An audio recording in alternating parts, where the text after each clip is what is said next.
Thank you so much. Bado hajafika hajaketi hata bado, msichoke. Thank you so much. Asanteni. The next person that I want to invite will be speaking with Phillip Phillip Kairu, who is the Sales and Relationship Coordinator at Close the Gaps. Thank you so much, Phil. Bado hajafika. Take your time. Wacha mikono zifure. Equal at the same time, we'd like to invite Omar Obdallah. Omar, please make your way to the stage.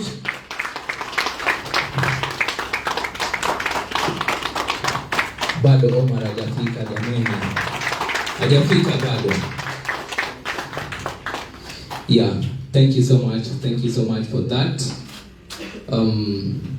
Just to introduce the conversation again, we'll be speaking about a conversation relating to investing in digital skills opportunities and sustainable skills development for marginalized communities with a focus on youth, women, and persons with disability. So this conversation will be two-way. The first part of the conversation is basically getting the wealth of experience that our panelists have. And the next section of the conversation will be where you are invited to give your recommendations, your solutions, where you can spot different gaps here and there, and we'll be able to build together towards that particular conversation. Are we on the same page? Can I get a yes if you're on the same page? Yes. And that yes is very good. Can I get a yes if you're on the same page? Yes. I think we can do better. Can we get a yes if you're on the same page? Yes. Okay, yeah, that is better. So, first and foremost, I think we'll just pass the mic around and they will be introducing themselves. Basically who they are, what they do, and why they do that. So the fastest you can, we'll really do appreciate that. Okay, thank you so much. My name is Gladys Koech. I'm the programs coordinator working with APDK, the Association for Persons with Disabilities. And I'm happy to be here today, working together with the British Council and also the Nairobi in empowering persons with disabilities. We are happy because we are changing lives in terms of different cases. We'll talk more, so thank you so much. Thank you. Okay, good morning colleagues once again. I'm Omar Obdallah, SNET by profession, that is special needs education teacher, and also a social worker by profession. What do I do with the professions that I have? I normally advise and uplift the lives of persons with disabilities in general. I advise them in matters of tax exemption, also where can they find opportunities. I also bring opportunities close to them, and many more. And in terms of social work, we do advocacy on budget cycles and budget preparation, also policy development. We do advise so that the policies can become disability friendly. So this is a passion in me.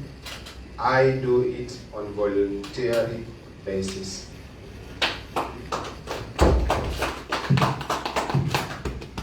Hi everyone. Hi. Phillip Kairu from Close the Gap. Passionate about technology and working to accelerate access to affordable ICT. Excited to be part of this panel. Thank you so much. The first question, I think, will just go back to Gladys. In terms of APDK, it has pioneered digital literacy and employability programs for persons with disability in Mombasa County. Could you please share details of how these interventions have changed the lives of local beneficiaries and what support structures or partnership have contributed to your success so far?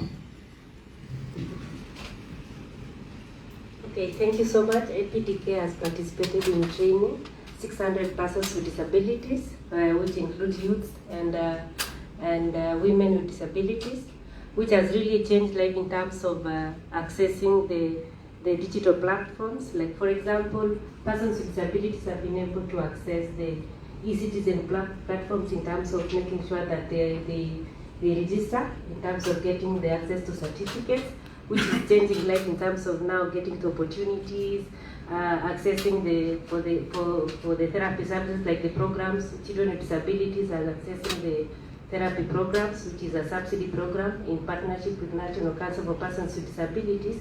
So you find that this program has really changed lives and even touching the communities in Mombasa County. Though they still need to be done, a lot need to be done in terms of making sure that we reach the most people who are not able to access the network. So that is what I can say as at now, because it has really changed life. And I really like that still a lot has to be done in terms of reaching out to people. As much as there's education, still we have another aspect of getting these people the digital devices that they require for them to get into the internet and even get access to these different opportunities. And that being said, I'll just jump straight to you, Phillip. Working with the Close the Gap.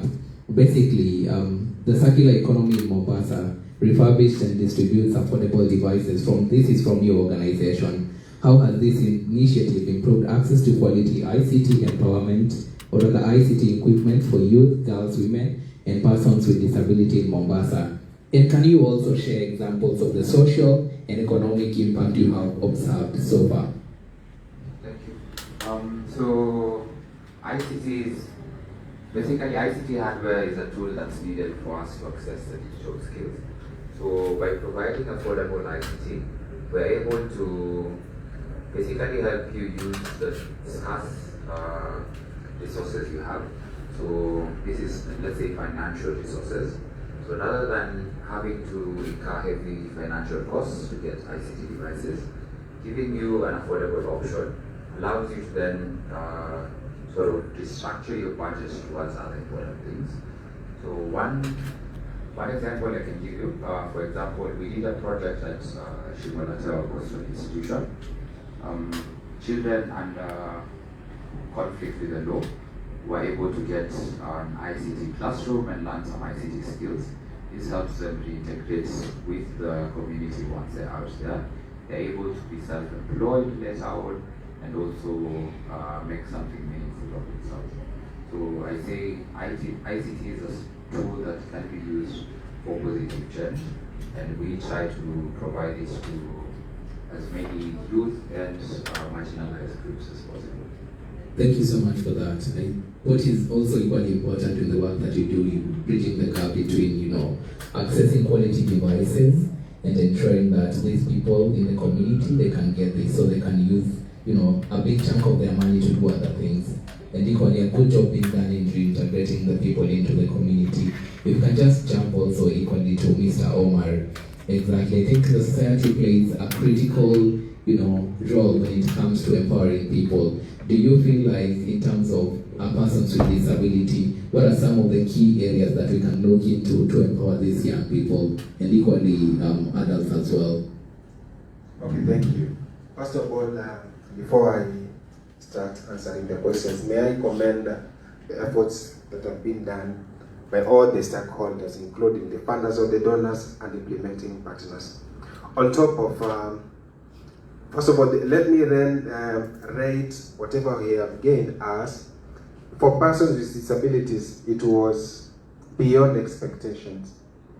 Because these people had a thought, they had an intention of empowering us with the ability skills, entrepreneurship skills, and the social digital skills.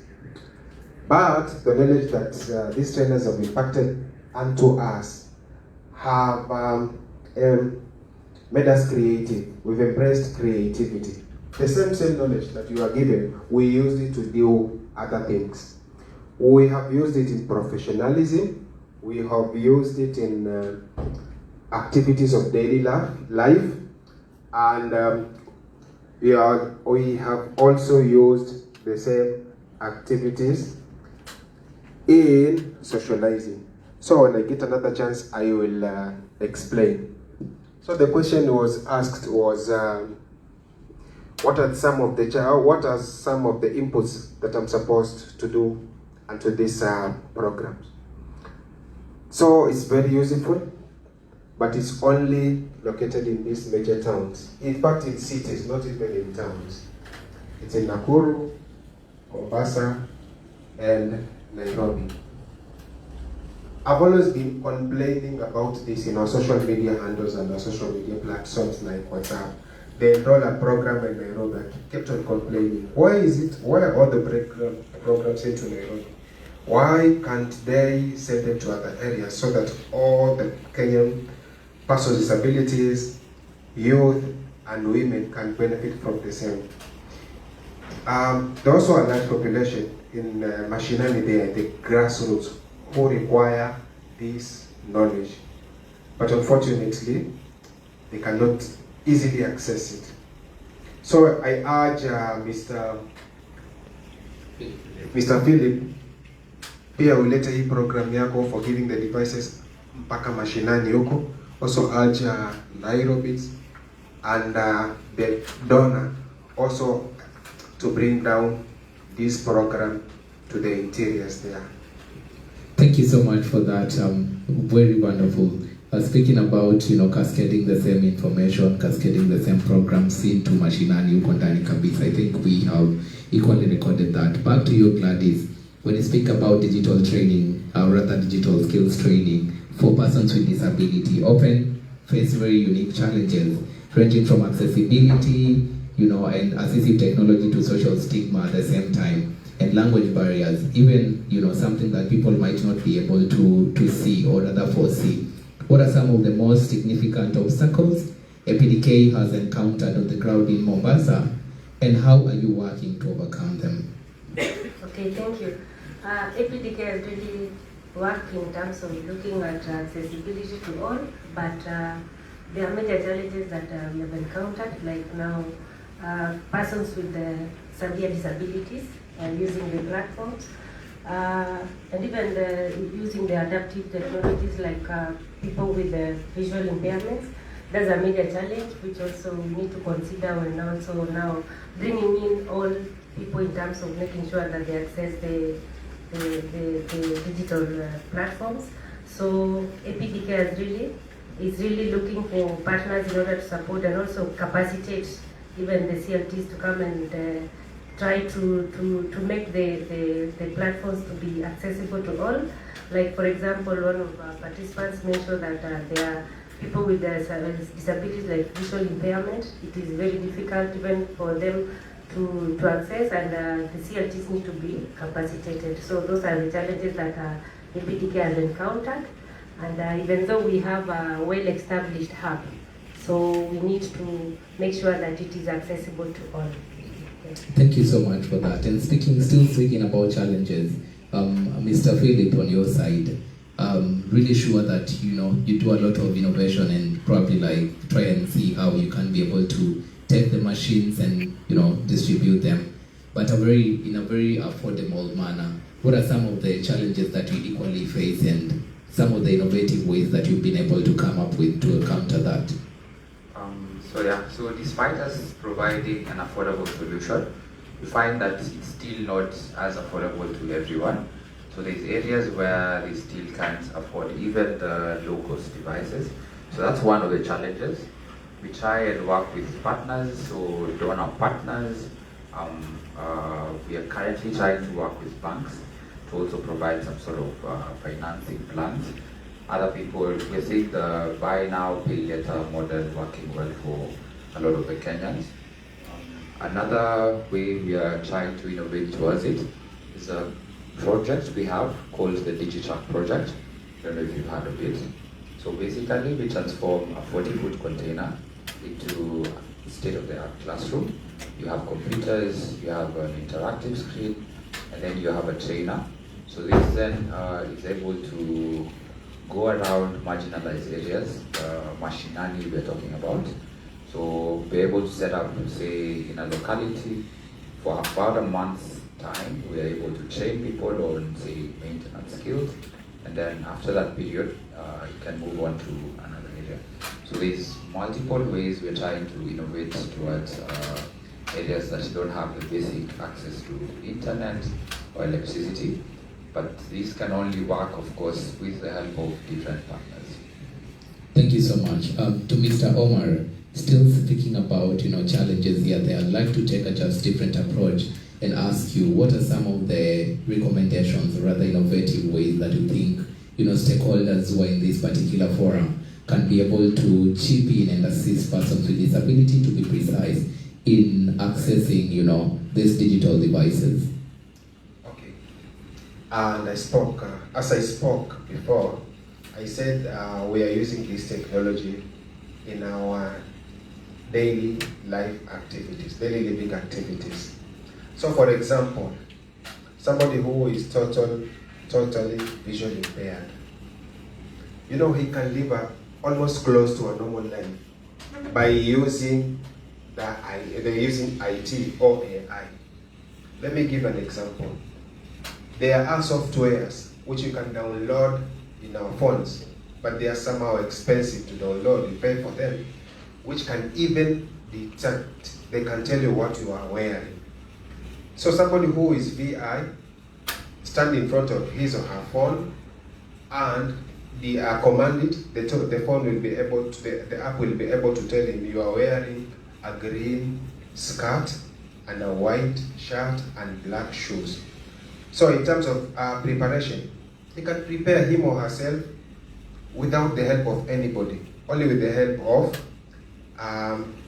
ICT or AI. Also in a daily living, this ICT, IT or AI helps us in reading. Somebody who has no sight can navigate the world independently. There are apps which can read pictures. Just command it, and it tells you whatever has been posted in this WhatsApp group reads as follows. This is a picture of a person of 4 people who are sitting in front, and there are others sitting before them on tables, listening to them. It looks like a panel, a discussion panel. So the world is really advancing in terms of technology, especially AI. But how to access is still a problem to the majority of us PWDs. A program like JAWS, it is very expensive to install, and we people with visual impairment cannot do without it. I cannot read on a computer without using that program. At least these mobile phones can help me somehow, but the JAWS is the best. The mobile phone cannot enlarge the font size while using the internet, but the JAWS can do such.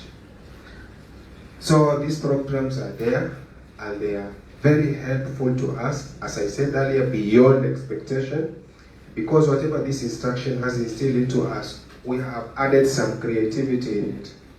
We are using these experiences for doing our own individual activities of daily life. We all even use them for trading, for doing online trading, forex trading. We normally use it, so thank you. Thank you to those donors and all implementing partners. Yeah, you have to add something? You want to add?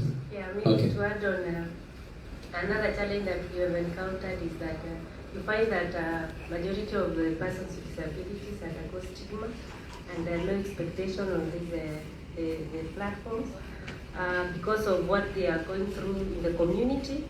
So majority of them, yes, they are willing, but due to the social stigma that they have encountered, it is very difficult. But through the sensitization and awareness creation that APDK has done, in making sure that they bring together persons with disabilities and create awareness on the importance of this platform, have really changed lives. But you find that there is still need and a gap in terms of bringing together.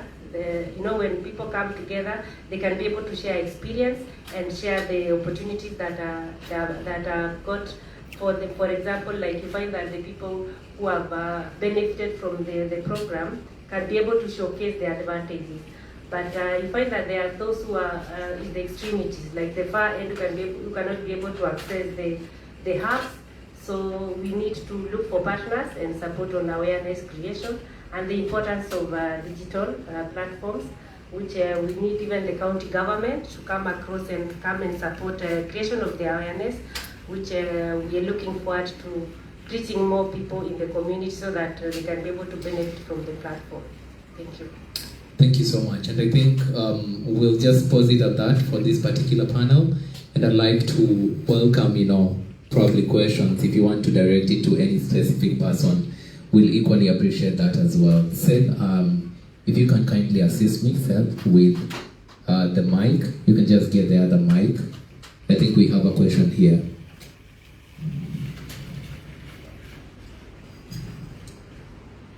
Please direct it to who you want to answer, rather who you want. Remind me his name? Omar. Omar, yes. I'm very impressed by how you articulate issues ICT. And I've listened to you. You are in the, those stages that we talked of the Industrial Revolution, the Iron Age. Now the internet was another invention and revolution. Now we are in AI. And AI could not have come at a better time. Because right now, it caters for every type of ability or disability. So, now that we have our Honorable Senator here, the finance bill has really raided on issues internet. Now everything you transact over internet. Those software that you're talking about, applications, the moment they access anything on the internet, there is a charge. And I think that is the problem we have. I'm Generation X, but we are now talking about all generations. But I know in my mind the Gen Zs are the ones who are using these applications, AI, and actually developing these AI agents, because I'm sure AI agents are the ones that are the best. And actually, by commanding the way you are saying, you just need to have an idea in your head, speak it out or even type it as text. Then you can actually ask ChatGPT to generate a command for you to be able to come up with those agents and many other things that you can do. There are chatbots that are coming up, and they actually translate. You can actually translate most local languages. So basically, this is an appeal to our Honorable Senator that when you go there, work with some of these, let them do some petitions to you, which you can probably present, so that this issue of internet and the charges that are being, they are in the finance bill, they are hidden but they are there. They remove one thing and they bring it in another way, which now makes sure you're paying more than what you should have paid. And the issue is, the problem with now, most of these applications are cloud-based. It's no longer the way you'd had to do a one-time thing. It's a subscription, either a monthly, a yearly one. So the issue of sustainability, as he is saying, is a big issue. The way you could actually make it a bit more sustainable is making sure these internet charges are almost, in fact, they should be zero rated, because we are trying to create employment for the youth. And most of them, this is the platforms they are using. Thank you. Thank you so much for raising that. I think equally the way we are here is to identify gaps and opportunities, and thank you for raising that. Yes? Okay, good afternoon. I have a question for people when wanatengeza machines. Kuna disability inaitwa blind deaf. They can see, they can't hear. Watafikiwa aje hao sasa in this digital era? Thank you so much. I think we can just answer that. Or, yeah, you can respond to that and we'll pick the other question. You said the disability is blind, deaf and blind. Okay, that's, I see that's an interesting one. I currently do not know of specific hardware or software that we can use for such, but the inverse of it, I'd like to welcome all the partners in the room to now innovate towards the same. Suppose if we had an innovation challenge where we can have local Kenyans contribute towards development of such software or hardware, I think that would be really impactful. and would also reduce the barrier to entry, for example. So if it's a sponsored project by the government, for example, or by the British Council, for example, wouldn't cost as much as if someone were to develop such an application by themselves. So currently, I'm not sure. I'll research on this, and I'll get your contact and we can talk more about it. But I'm not so sure about what is currently available. Yeah, thank you for that and being honest. You want to add anything, Mr. Omar? Yeah, I'm a professional in the field. I'm a senator, as I said. It's challenging. For the day, as matter of deaf, blind are concerned, it's challenging. Right from where we teach, we do things for them, and we teach them activities of daily life, but at a very minimal rate. So as a teacher, those learners who are deaf blind are brought to our schools, and we still start teaching them right from brushing their teeth. But the only option that we use is touching, and senses. So in terms of IT, there's some development, but very minimal. Yeah. Thank you so much. I think we can have two more, then we'll close it at that. Any burning issue? Yes. So hello everyone once again. I'd really like to appreciate how Mr. Omar and Phillip have articulated the points on AI. And on that note, I appreciate that Meshinio is here to hear what I'm going to say. What I really like to say is I would like to have the access or affordability to digital devices, including the IoT, which is Internet of Things, and AI tools, because you have just said it really helps with movement and even how people relate. And if the government can help us to get these tools at a subsidized price, it will really help in the people who are in marginalized communities. Thank you very much. Thank you. One more. Anything pressing?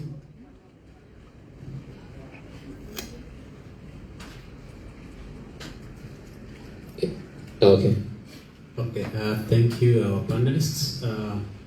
Maybe to Mr. Omar. Now, in your networks, maybe you can highlight how the persons living with disability get to know the opportunities available in terms of maybe training. I'm looking at, for instance, Jira Digital has been training young people, has been training persons with disability, not necessarily young people, on digital skills. What networks probably are available so that when we are out there, we can magnify them in our networks so that as many persons with disability can know and access such opportunities. Maybe you can share that with us. Thank you. Okay, thank you. So I have something in my mind. I'll come to your question, sir, but I have something in my mind. First, may I urge the Honorable Senator to work closely with the Honorable Senator Sige. I think she would have been here.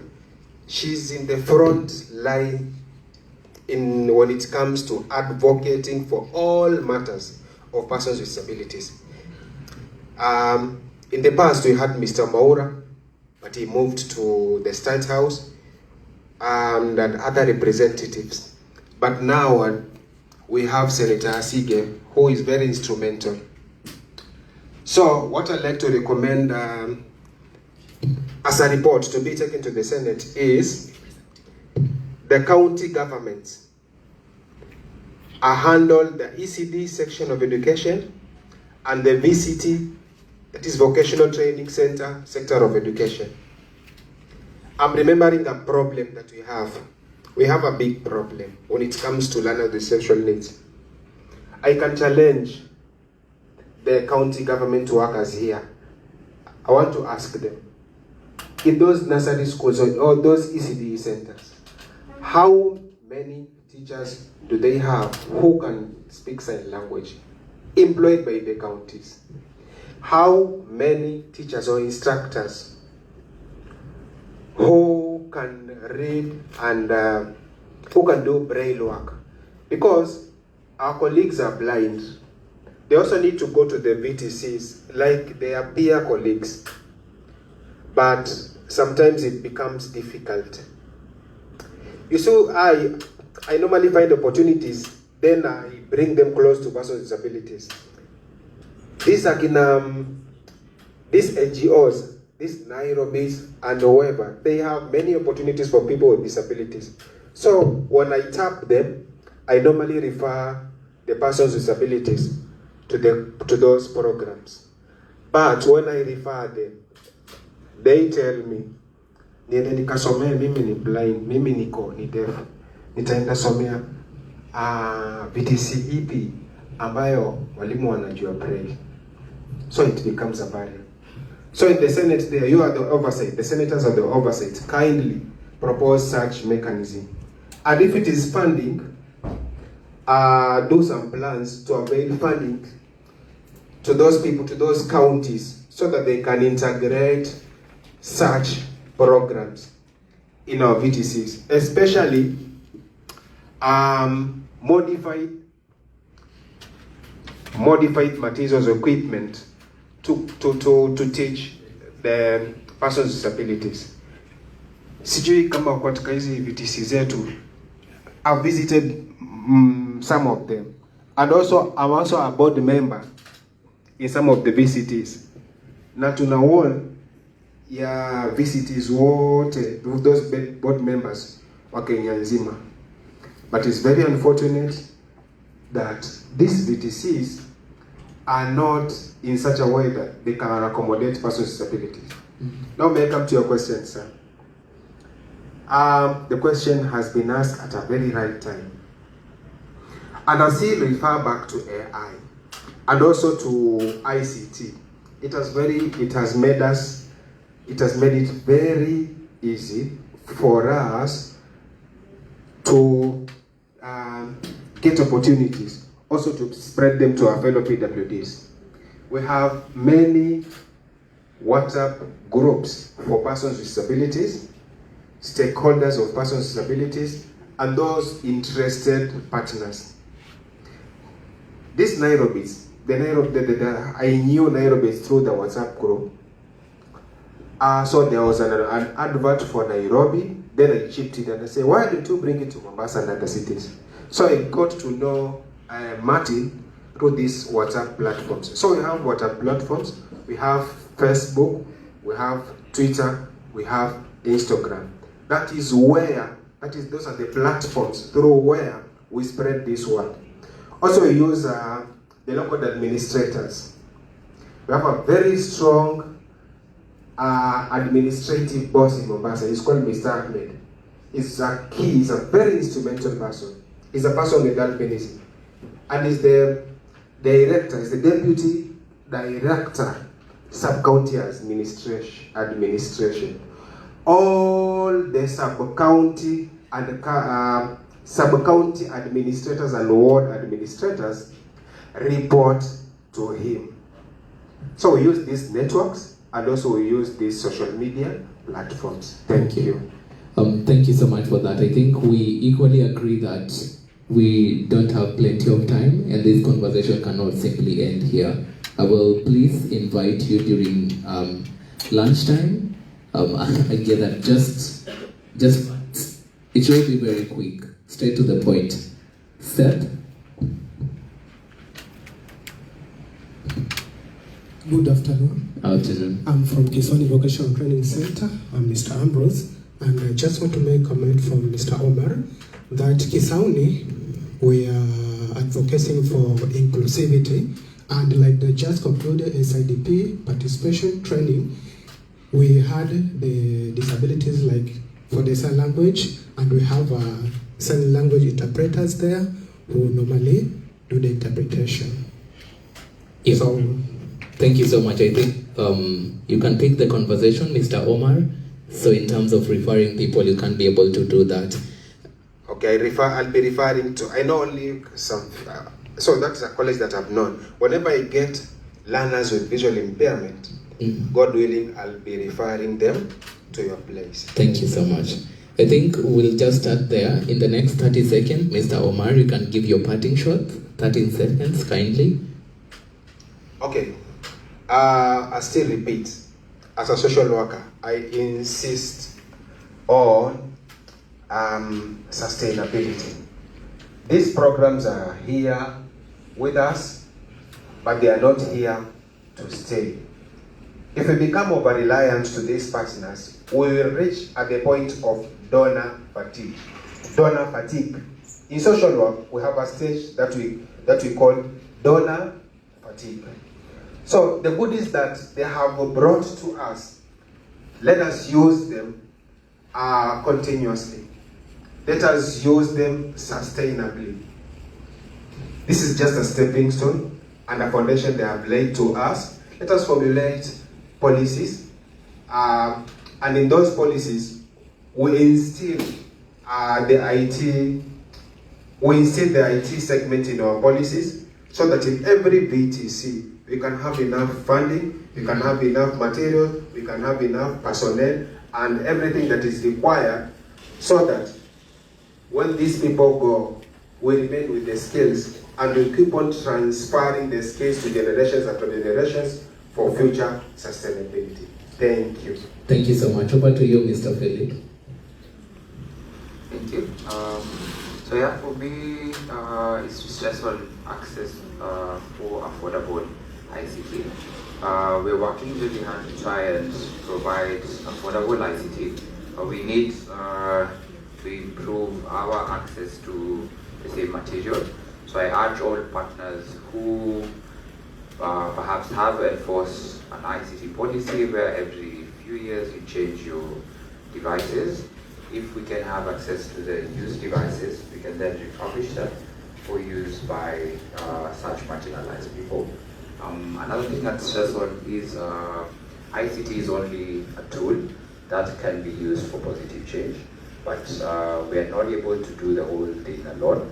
So I'm calling on partners, training partners like Nairobi, who are able to then upskill teachers so that these devices are then used effectively and efficiently. So I commend more partners to come on board. Let's work together and facilitate digital inclusion. Thank you so much. I think we'll go over to Gladys, your parting shot in 30 seconds. Okay, thank you so much. I urge all partners that APDK, Bombolulu Workshop, have a very well established digital hub, which persons with disabilities can be able to access.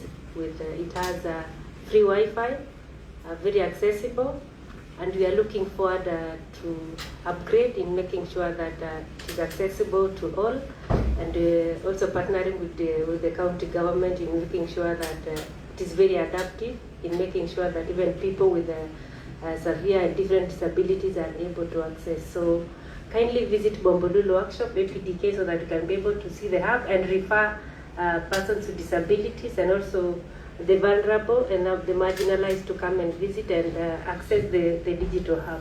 Thank you so much. Thank you so much for that. I think a lot has been said and I don't want to repeat, so please we can clap for our panelists as they make their way to their seats. Thank you so much. And at this juncture, I'd like to introduce Gladys to equally invite our keynote speaker. Please, if I can get other people who will assist me moving this.